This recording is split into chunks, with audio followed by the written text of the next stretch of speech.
Dedicated for girls education या women's education. यह महिला शिक्षा के लिए समर्पित संस्थान है। This institute is dedicated for women's education. यहां पंचमुखी शिक्षा दी जाती है। 5-fold education is delivered here. यहां पंचमुखी शिक्षा दी जाती है। 5-fold education is delivered here. यहां पंचमुखी शिक्षा दी जाती है। 5-fold education is delivered here. कौन सी शिक्षा दी जाती है? पंचमुखी शिक्षा का मतलब क्या है? शास्त्री जी का मानना था कि शिक्षा का उद्देश्य केवल पेपर पास करना नहीं है। शिक्षा का उद्देश्य सर्वांगीण विकास। कैसा विकास? Overall development. जब तक आपका ओवरऑल डेवलपमेंट नहीं होगा तब तक शिक्षा का कोई भी मतलब। तो पंचमुखी शिक्षा में क्या दे? एक तो वही जो हम पढ़ रहे हैं, व्यवहारिक शिक्षा। क्या शिक्षा? जो नॉर्मल सब जगह सिखाई जाती है वो शिक्षा तो होनी चाहिए। इसके अलावा हम बच्चियों को यहाँ पे ऐसे writing competition, debate competition, debate करवाना, आगे बुला के बुलवाना, भाषण दिलवाना, निबंध लिखवाना, कोई वो आपके जीके के कंपटीशन करवाना, उस प्रकार की चीजें करवाएंगे। बौद्धिक शिक्षा। क्या शिक्षा? इंटेलेक्चुअल एजुकेशन देंगे। इसके अलावा हम लड़कियों को खेल कूद के अंदर उनके अंदर लेके जाएंगे तो वो अपने आप में कैसी होगी? शारीरिक शिक्षा। कैसी होगी? फिजिकल एजुकेशन दी जाएगी। इसके अलावा हम लड़कियों को इनमें डांस वगैरह के अंदर, इनके अंदर लेके जाएंगे तो ये अपने आप में कैसी होगी? सांस्कृतिक। सांस्कृतिक होगी। इसके अलावा हम लड़कियों को ये सिलाई, बुनाई, कढ़ाई, इस प्रकार की कुछ चीजें सिखाएंगे, ये अपने आप में हस्तकला। तो इस प्रकार की 5 प्रकार की शिक्षा दी जाएगी। इसलिए उसको क्या कहा जाता है? क्या क्या कहा जाता है? और तभी आपका ओवरऑल डेवलपमेंट। जब आपको सब प्रकार की चीजें आए। हमारी एजुकेशन में ये भी कहीं ना कहीं एक कमी है कि हम केवल एक ही दे रहे हैं, व्यवहारिक शिक्षा, कि बस जैसे तैसे करके टावर पास हो जाए और अगली क्लास के अंदर चला जाए, कितने परसेंट आ जाए उस पर पूरा जोर है। इसके अलावा और किसी बात पर जोर न हमारा खेल कूद पर जोर होता है। उल्टा खेल कूद स्कूल में बंद करवा दिए जाते हैं जिनके बोर्ड होते हैं। फिर हम कहते हैं हमारे ओलंपिक में मेडल नहीं आए। जब हम खेलते ही नहीं है तो मेडल कैसे लाए जाएंगे? तो हरियाणा खेलता है तो हरियाणा के मेडल भी है। हम नहीं खेलते तो हमारे मेडल भी। बाकी हमारा, हम और हरियाणा पड़ोस पड़ोस में है। पर वो भाई खेल कूद की तरफ भी ध्यान देते हैं। खेल कूद की तरफ ध्यान देते हैं तो उनके मेडल आते हैं। हर बार मेडल आते हैं, किसी भी गेम में मेडल आते हैं। हम पूरा पूरा फोकस किस पे कर रखा है हमने? पेपर पास कर ले। हम क्या कर ले? और दिक्कत है वो भी हो नहीं रहा उसमें पार पड़ नहीं रही अपनी। तो अपने पता नहीं कैसे हो गए वैसा। तो हम खेल कूद की तरफ ध्यान ही नहीं दे रहे, तो खेल कूद की तरफ भी कम हो रहा है। वैसा वैसा दूसरी चीजों में भी स्तर कहीं ना कहीं गिर रहा है। तो वनस्थली विद्यापीठ जैसी जो अभी वनस्थली, अभी भी कोई है आप में से जो वनस्थली पढ़ाओ? नहीं है आपकी क्लास में नहीं, वरना हर क्लास में कोई ना कोई बच्चियां होती है जो वनस्थली पास आउट होती है। मैं कई बार अक्सर उनसे पूछता हूँ कि भाई कोई लड़की होती भी है तो भाई क्या किया तुमने वहां से? बीए किया, बीएससी किया, 12th तक पढ़ी वहां तक। तो आपको हर लड़की को किसी ना किसी एक्स्ट्रा करिकुलम एक्टिविटी में भाग लेना जरूरी है। तो तुमने वहां किस गेम में भाग लिया? घुड़सवारी में भाग लिया, स्विमिंग के अंदर भाग लिया था। वनस्थली अपना एकमात्र कॉलेज है इसमें भारत सरकार ने हवाई जहाज उड़ाने की अनुमति दे रखी है। लड़कियां वो तक ट्रेनिंग दी जाती है कि ये भी सिखाया जाए इनको। यहाँ पे राइडिंग तो बहुत कॉमन है। मतलब मैंने कभी कोई 10 लड़कियों, अलग अलग बैच में लड़कियां खड़ी की होगी, 10 लड़कियां यदि खड़ी हुई है तो उनमें से 8 को घुड़सवारी आती है। 8 ने वहां पे राइडिंग की होगी।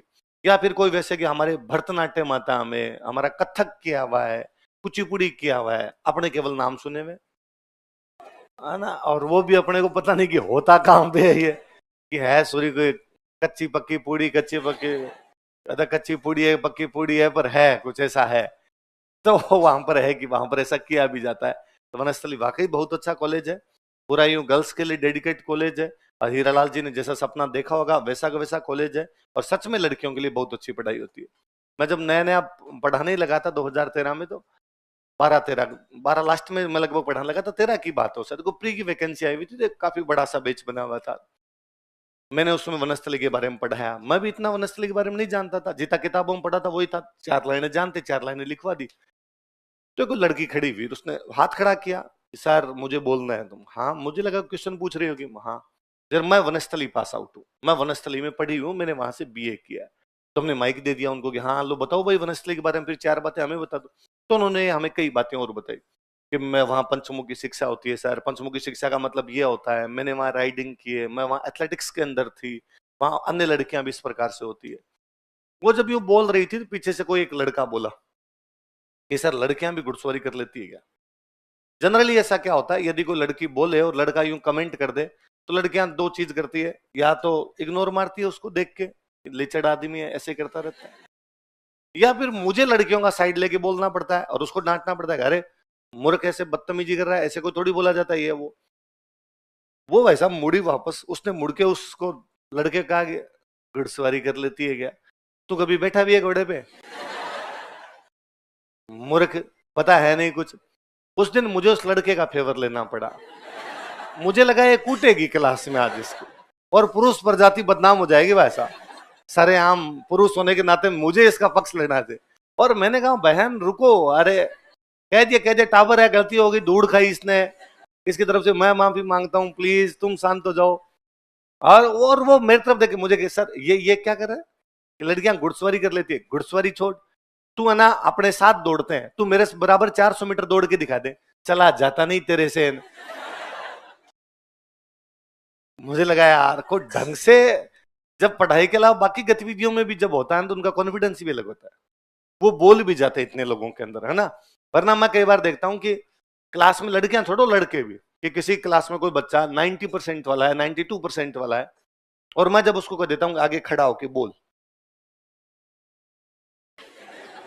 हाथ में माइक दिया हुआ है, सामान्य बात है, हर बैच की बात है, सब बैच की। आप वाले बैच में मैं खड़ा नहीं करता किसी को, वो जो 3 साल वाले इंटीग्रेटेड बैच होते हैं उनमें मेरा है कि मैं आपसे डेली आके मैं खुद पूछ लेता हूं, उनसे मैं नहीं पूछता। मैं क्लास में जाके बैठता हूँ, फिर उनको तुम्हारे में किसको याद है, तो कोई हाथ खड़ा करे तो ठीक, वरना मैं रेंडम किसी को खड़ा करता हूँ, ला सुना। तो वहां पे मैं देखता हूँ शुरू शुरू में जब बच्चे आते हैं वैसे ही धूजते हुए आते हैं, सर नहीं बोला जाएगा नहीं बोला जाएगा, पर वो छोटे बच्चे होते हैं, मैं डांट फटकार के बुलवा लेता हूँ, बोल क्यों नहीं बोला, कैमरे के सामने आके बोल, पापा को फोन करें तुम्हारे, तुम्हारे तो क्या मैं ऐसे कर दूं, तुमको तो कर दे नंबर गलत लिखवा रखे हैं पापा के मैंने तुम तो चालू हो यार दाब के तुम्हें क्या बता, वो टावर है तो मेरी डांट फटकार भी सुन लेते हैं। पर मैं देखता हूँ यार 5-6 बार या 2-3 बार यदि मैंने किसी बच्चे से बुलवा दिया तो अगले दिन से क्लास में संख्या भी बढ़ती है बोलने वालों की, और अगले दिन से उनके हाथ दूजने बंद हो जाते हैं, और बड़े कॉन्फिडेंट के साथ। मतलब कहीं तो जैसे मैं चेयर पे बैठा हूं तो मेरे को कहते हैं सर आप खड़े हो जाओ मैं बैठूंगा, चेयर पे बैठ के बोलूं, हाँ चेयर पे बैठ के बोले, और आराम से जैसे मैं यूं वो करता रहता हूँ, यूं करता रहेगा, बोलेगा उसके। मुझे लगता है यार जब आप किसी को मौका दोगे तो ही तो कॉन्फिडेंस आएगा। हमारे स्कूलों ने जब 12वीं तक या कॉलेज तो समाप्ति हो गए, 12वीं तक भी जब हमें ये बोलने का मौका नहीं दिया, इसलिए अपने 90% वाले बच्चों को भी आगे बोलने में झिझक है। खूब सारे स्टूडेंट मुझे कहते रहते हैं कि सर मुझे याद है, पूरा याद है सर, आप सुन लो अभी मैं अकेले को आपको सुना दूंगा, पूरा याद है आपको तो मैं लिख के दिखा दूं, पर मेरे से क्लास में नहीं बोला जाता, मेरे से खड़ा नहीं हुआ जाता सर क्लास के अंदर। ये उसकी गलती नहीं है, उसको कभी खड़ा ही नहीं किया। और पहली बार कोई काम होगा तो उसमें झिझक स्वाभाविक सी बात है, कहीं पर होगी। मैं कहता हूँ पहली बार अपने नए लोगों से मिलते हैं ना, तो अपने से खुद का नाम ही नहीं बताया जाता, अगला पूछ ले नाम क्या था, अपने वापस कहते हैं मैं मेरा याद करता हूँ, रुको एक बार। अचानक को दूसरे लोगों तो लगता है यार क्या बोले, क्या रिएक्ट करें, कैसे करें, तो वो का वो स्टूडेंट के साथ हो जाता है। तब लगता है कि नहीं यार वनस्थली जैसे कॉलेज खूब सारे होने चाहिए। फिर मैं हमेशा मैं जो बात बता रहा था, तो मैं लड़कियों से उस लड़की ने मुझे कई बातें बताई क्योंकि सर ये होता है वनस्थली में होता है, तो फिर मैंने वो पूछना शुरू किया हर बैच में, तो वनस्थली कौन पास आउट, तो कोई लड़कियां जैसे एक लड़की 2 लड़की हर बैच में होती है, तो तुम हॉस्टल में रहती थी वहां, तो हॉस्टल ही है वो, हॉस्टल के अंदर रहती है, मतलब तो तुम्हारी रूममेट कौन थी, तो मुझे और पता चलने लगा कि रूममेट कौन थी, कि नागालैंड की लड़की, रूममेट कौन थी कि उत्तराखंड की एक लड़की, रूममेट कौन थी कि पंजाब की एक लड़की, कि भारत के तमाम प्रांतों की लड़कियां, विशेषकर नॉर्थ ईस्ट, मेघालय, मणिपुर, त्रिपुरा, उनकी सरकार ने वनस्थली के साथ टाई अप कर रखा है कि हम हमारी बच्चियों को तुम्हारे पास भेजेंगे, हम फीस दे देंगे, तुम पढ़ाओ। Indonesia, Malaysia, Singapore, south east Asia, इसका क्या फर्क पड़ता है? जब आप अलग अलग संस्कृति के लोगों के साथ रहते हो ना, ये भी आपका डेवलपमेंट है। आपका एक रूममेट नागालैंड का है, अपने नागालैंड का जीवंत आदमी देखा हुआ ही नहीं है, अपने केवल टीवी पे नागालैंड वालों को देखा है ना। क्या जानते हैं हम, नागालैंड एक राज्य है, उसकी राजधानी कोहिमा है, इसके अलावा हम वहां के बारे में क्या जानते हैं, उनकी संस्कृति, उनके डांस, उनकी कल्चर, उनका खान पान, इसके बारे में हमें कोई जानकारी। पर यदि आपके कोई साथ रहे, 3 साल तक आपका रूममेट रहे, तब तो आप जानोगे ना, आप तो थोड़े दिन में आप खुद कहोगे मैं खुद नागा हूं, है ना मैं उधर जाके बसना चाहता हूं, तो आप वहां सीख जाओगे चीजें। तो ये भी अपने आप में एक डेवलपमेंट है। अब चूंकि अपने वो तो नहीं कर सकते वनस्थली में जाके, तो अब कैसे पढ़े अपने तो तुम्हें एक काम करो, तुम्हारे जो रूममेट है ना वो तुम्हारे डिस्ट्रिक्ट के कभी नहीं होने चाहिए। जयपुर में जितने साल रहोगे कोशिश करो कि तुम्हारे डिस्ट्रिक्ट का तुम्हारा कोई रूममेट नहीं हो। मुझे बड़ा अजीब लगता है, स्टूडेंट खुद पाली का है और यहाँ आके भी ढूंढता है पाली का कौन है। क्या सीखा?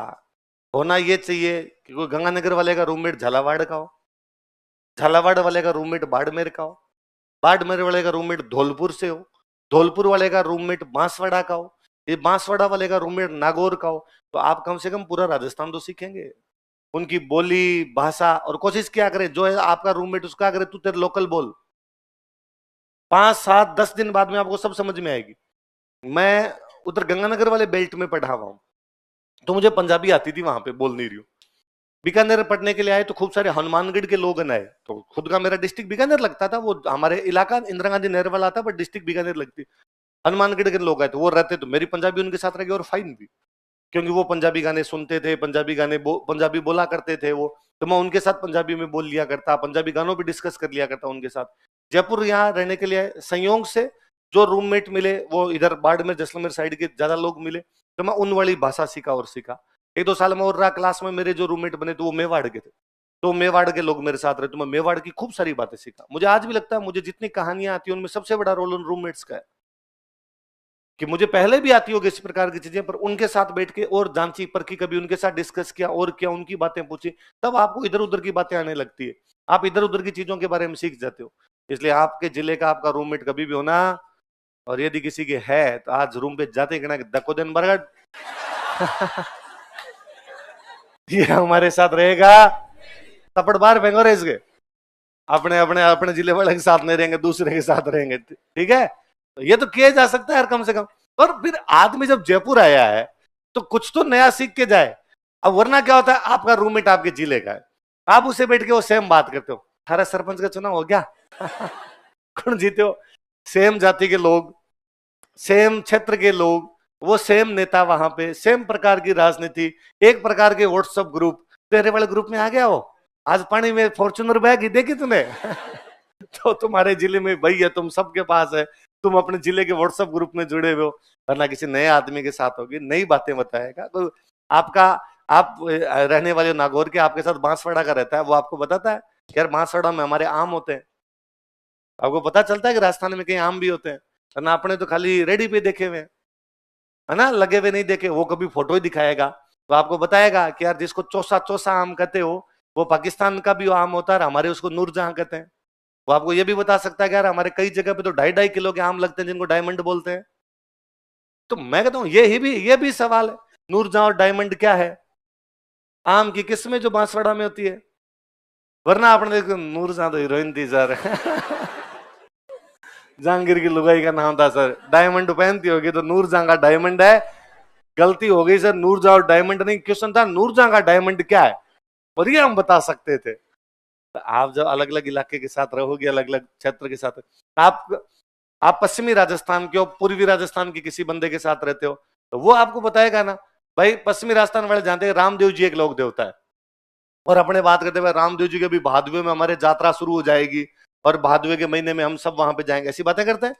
तो भरतपुर का रहेगा तो वो आपको बताएगा ना कि हम गोवर्धन जी की किस दिन की परिक्रमा करते हैं।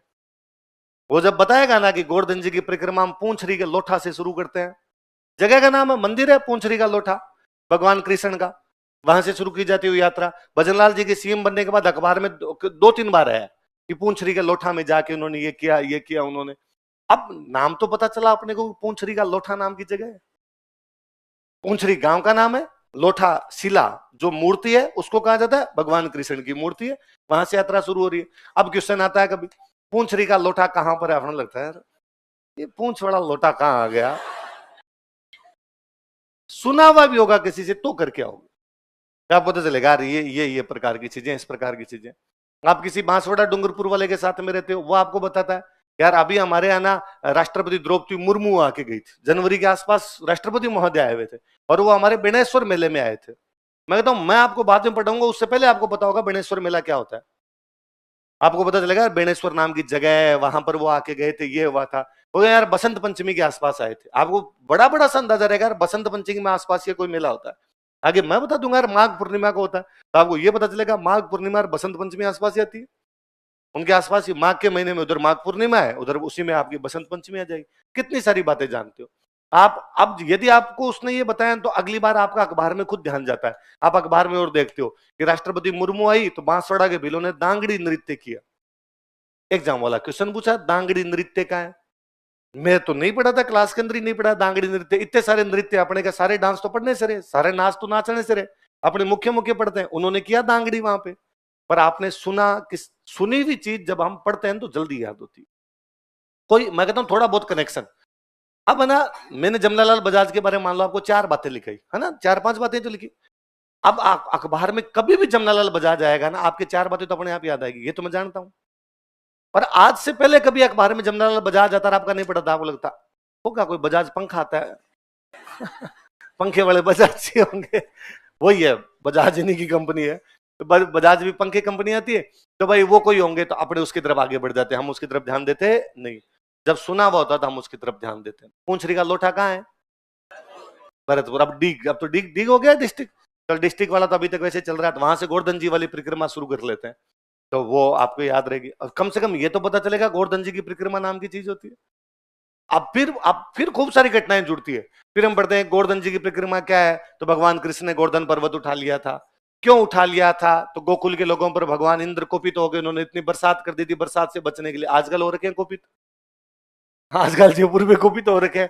सुबह आते हो तो बारिश, दोपहर में जाते हो तो बारिश, हम दोपहर वाले बेच में जाते हैं तो बारिश, रात को निकलते हैं तो बारिश। तो अपने को भी कोई चाहिए कि भगवान कृष्ण आए और भगवान कृष्ण आगे क्या उठा ले? गोवर्धन पर्वत। जयपुर क्यों उठा ले? एक रहा है भगवान कृष्ण आगे जयपुर को उठा ले, तुम मारेगा रे सबको, ऐसा मत सोचा करो अपने।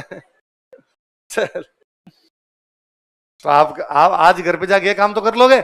किसके साथ? उनके जिले के रूममेट है, कितने लोगों के साथ? ए भगवान, तुम्हारी गली का रूममेट है तुम्हारे साथ? उसको तो आज जाती तपड़ बार फेंकने। चलो, क्या लिखा लास्ट, क्या लिखा? हाँ पंच। फिर है ना हीरालाल जी की एक आत्मकथा है, एक गीत पहले लिखो, गीत। हीरालाल जी ने गीत लिखा था।